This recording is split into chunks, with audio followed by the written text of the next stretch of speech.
We're officially halfway through the MLQ season here in 2025, so I wanted to make my own mid-season power rankings and discuss how all 14 teams have been playing through this season.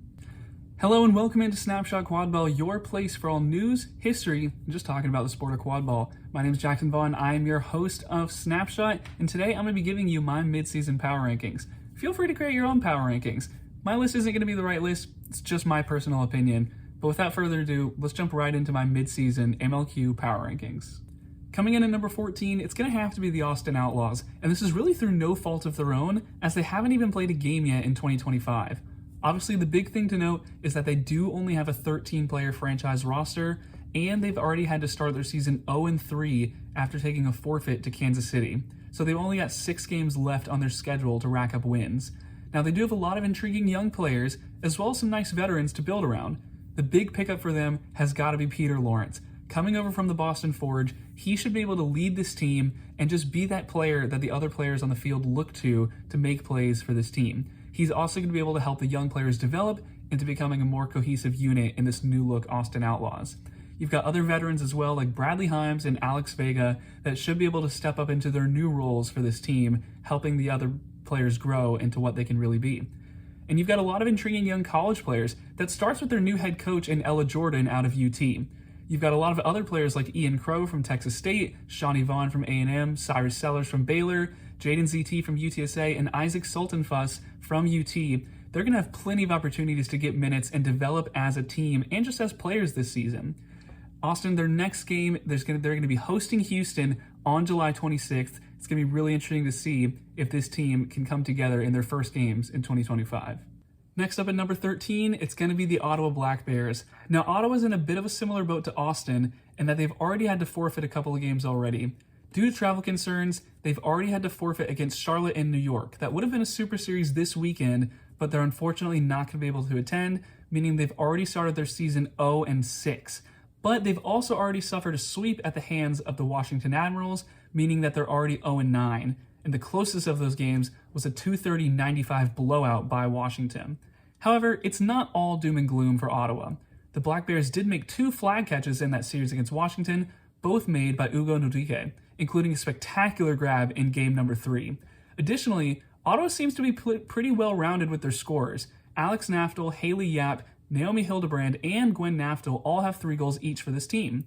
Ottawa definitely has some bright spots, but given where I have their final opponents on my power rankings, it's going to be a tall task for the Black Bears to win a game this season. Coming in at number 12, I have the Toronto Raiders. This season has not really started as the Raiders would have hoped. Toronto has been swept by Cleveland and Detroit to start their season, and the road is only going to get tougher, with series against Chicago and Minneapolis at the North Super Series in early August. Toronto did play their matches against Rift pretty close, with Game 1 going down to golden goal, but Detroit was a different story, where the Raiders were only able to muster 180 points combined across all 3 games. However, Toronto does have a few players that have been standout performances so far. The main attraction is Brian Melchior, who's been having an all-star level performance thus far. Melchior is top 10 in the league in goals with 13, and Melchior already has 20 stops in only 6 games, which is first in all of Major League Quadball. Some other players to note are Nathan Reed, who recorded a hat trick in the opening 2 games against Cleveland, and the beater core of Alex Scherger and Brittany Taylor, who've combined for 12 stops so far this year. Now, Toronto currently sits at 0-6 in a stacked North Division, so they're really going to need some lights-out performances at the Super Series if they're going to have to qualify for champs. Next up at number 11, it's the team that just beat Toronto for the first time, the Cleveland Riff. The Riff pulled off the first big surprise of the year, pulling out not just their first win against Toronto, but doing so in a sweep.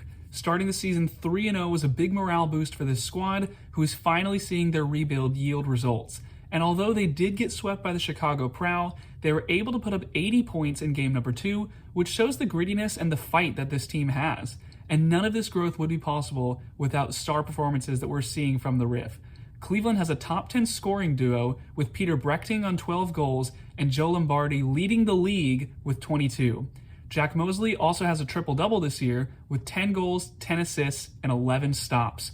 Cleveland's beaters have also been playing very well, with Adam Thompson and Ray Barnes leading the team in beater stops and Austin Howe with a +7 ± with only 26 drives played.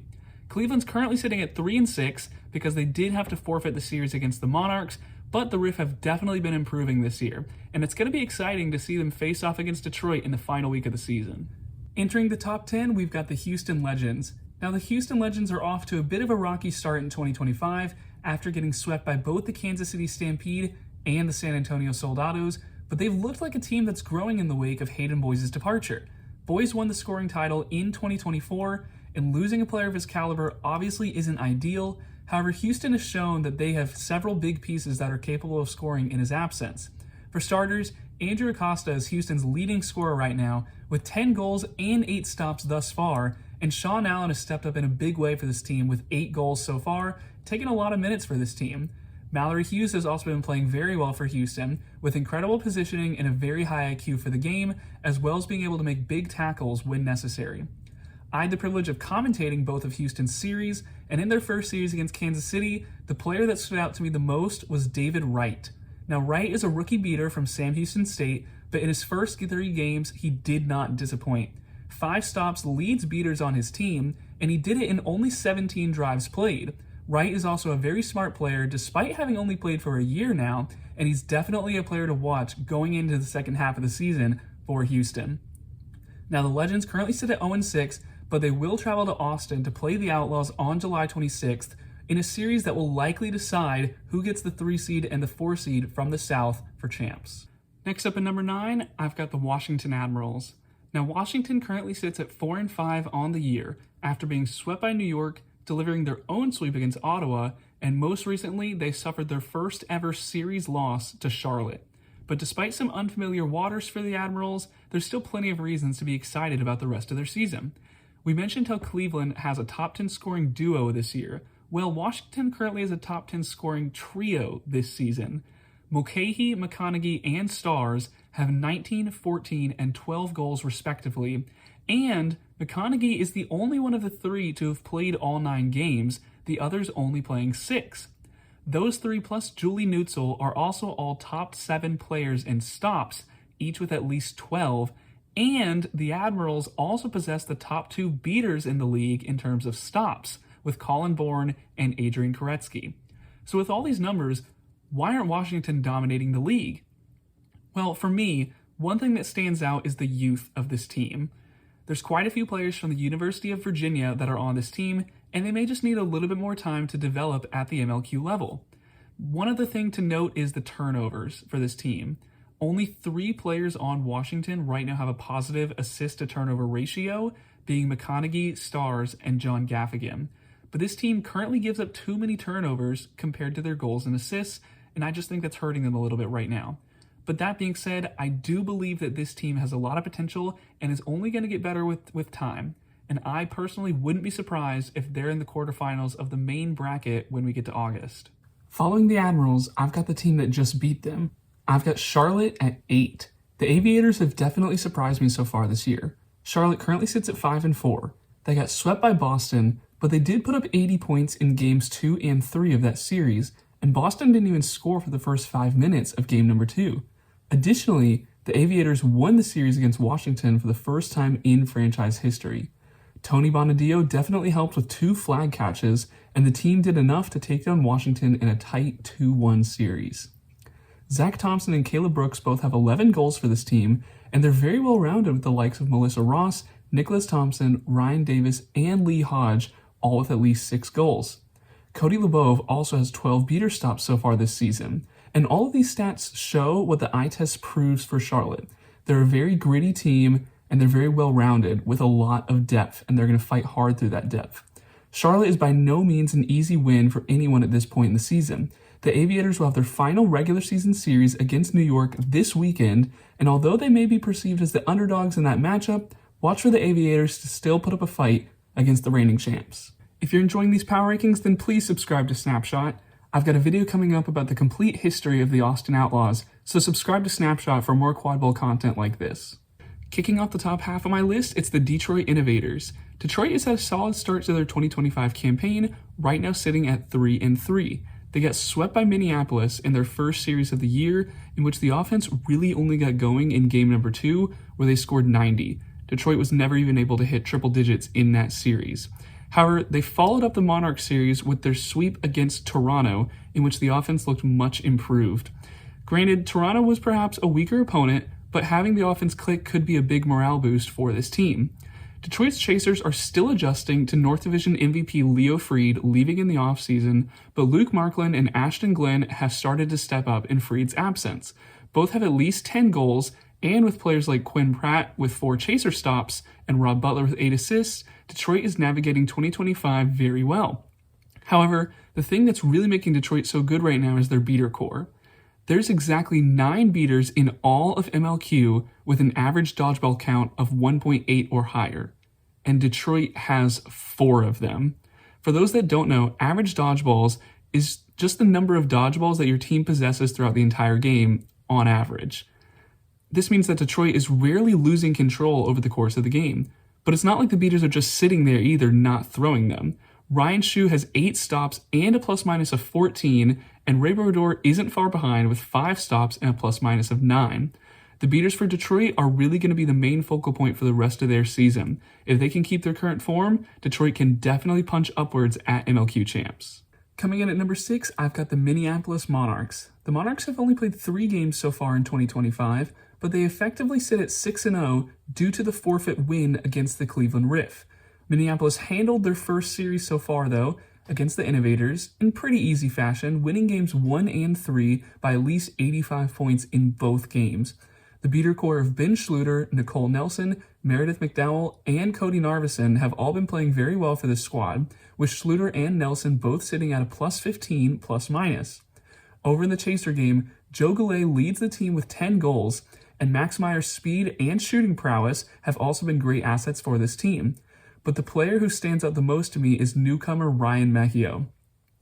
Mejio played for Kansas City Stampede last year, and Mejio already has 20 assists in just 3 games, which leads the league ahead of some players who have played double and even triple that many games. Mejio also provides some much-needed physicality for the Monarchs, as he already has 12 Chaser stops this year. Mejio and the Monarchs played very well in their first season series against Detroit, and they will get a chance to test their strength at the North Division Super Series when they get to play the Chicago Prowl and the Toronto Raiders in early August. Now entering the top 5, we've got the Kansas City Stampede. And if Kansas City isn't on your radar yet in 2025, they really need to be. Right now, they're my dark horse candidate to make the semifinals at Champs. And the primary reason for this is that Vincent Reyes is having a breakout season in Kansas City.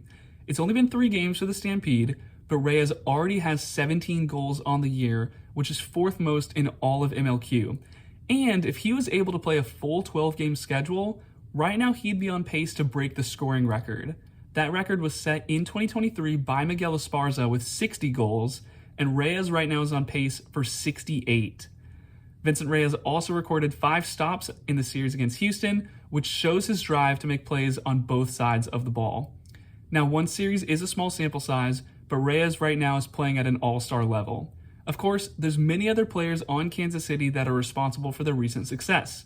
New recruit Nivas Jairam had 5 goals, 5 assists, and 2 flag catches against Houston, and Lauren Smith was a field general in that series, directing and leading her teammates and putting up 5 goals in the process. Another player I'd like to mention is Channon Ong, who leads his team in beater stops with 6. Ong plays an incredibly aggressive style of beating, and chasing after his opponent is a staple to his game. And Ong's ability to apply pressure on the ball carrier is a very good quality to have, even if it's not recording a stop. Overall, Kansas City is looking strong after a 6-0 start. The Stampede will close the regular season by hosting the San Antonio Soldados on August the 2nd. Now, as I move into the top 4, I want to say that the top 4 teams are incredibly close right now, and really they could go in a number of different orders. And so what I have is just my personal opinion based on what I've seen, but I also acknowledge that any of the top 4 could be pretty much anywhere from 1 to 4. But, and you may have guessed by the lighting, I'm going to have San Antonio at 4. The Soldados are off to a really good start this season. They're coming off of a 3-0 sweep of the Houston Legends, and San Antonio won all 3 games by at least 90 points, showing that the Soldados are ready to contend. Head coach Hayden Boyes played very well in his first game in his new uniform, with 6 goals and a 10-2 assist-to-turnover ratio in that series against Houston. That was one thing that troubled Boyes last season. He led the league in goals, but he was also second in turnovers. but so far it looks like that issue may have been resolved. Additionally, David Avila and rookie Izzy Ramirez both played very well in this series, with Avila providing the defense with 6 stops and Ramirez being a big threat from distance with her shooting capabilities. Switching over to the beaters, Baldemar Nunez was a big star in this game. Nunez played for Houston last season and showed no mercy to his former team. Nunez finished with 7 stops and a 1.84 average dodgeball rating. Additionally, Nunez leads the league in dodgeball plus-minus after just 3 games. And one thing to note about the Soldados is that they had many key players missing in their first series. Kyle Bryant and Luke Langlanay were both unavailable, as well as reigning South Division MVP Daniel Williams. And the Soldados were also playing without Miguel Esparza, the player with the most goals in a season ever. Adding those players to the likes of names I haven't even mentioned yet, like Jay Stewart, Alyssa Villalba, Chris De La Fuente, Milena Sosa, Brandy Gomez, and Theron Ratliff, who all played very well against Houston, it's going to create a team that truly is a force to be reckoned with, and perhaps a very serious title contender. And so the only reason I have them at 4 and not higher is just because I'm grading the teams based on what we've seen so far and not necessarily what is to come. But I'm excited for what's to come. The Soldados are going to play at Kansas City on August the 2nd and then host Austin on August 9th to round out their regular season. In third place, I'm going to Chicago. Now, Chicago's in a very similar place to San Antonio in that I'm only grading based on what I've seen so far. But what I have seen from Chicago has been fantastic. They utterly dominated Cleveland in that series, holding the Rift to just 160 combined points across all 3 games. Meanwhile, Chicago was able to score 190 points at least in each of their 3 games. And what's even more impressive is that Chicago did this without a lot of key pieces. Darian Merchick-Ellis, Caleb Williams, Ben Peachy, alongside numerous others, were all not playing, which means this team hasn't even reached its full potential yet.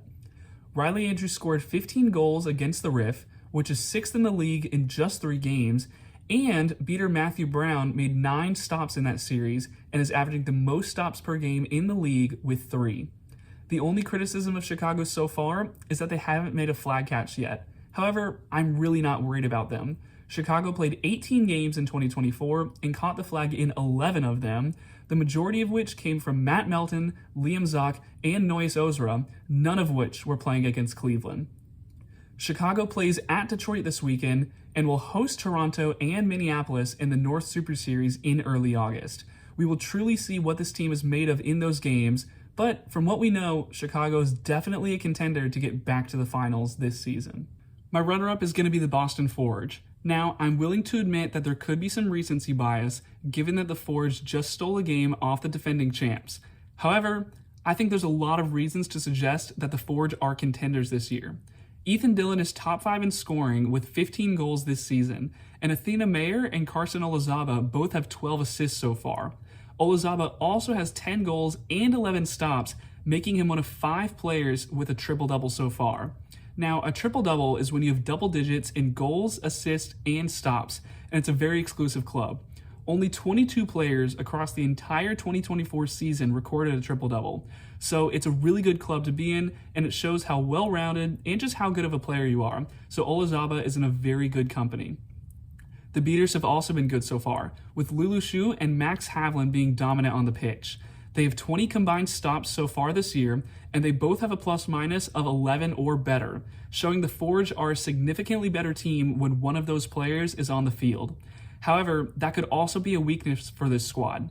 No other beater has a plus-minus above 2 on Boston, which means that the Forge could be reliant on Shu and Havlin to make plays.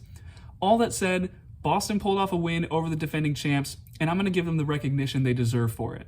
Finally, number 1, it's the New York Titans. The defending champs are off to a very good start in 2025. They took a sweep over the Washington Admirals and a 2-1 victory over the Boston Forge, putting them at 5-1 on the season.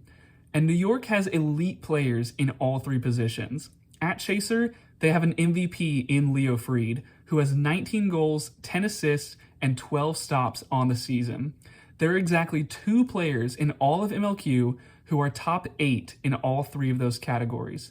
Leo Fried is one, and Shane McConaughey is the other. And Leo Fried has done that in 3 less games than McConaughey. Freed is having another MVP level season thus far, and I don't expect that to change.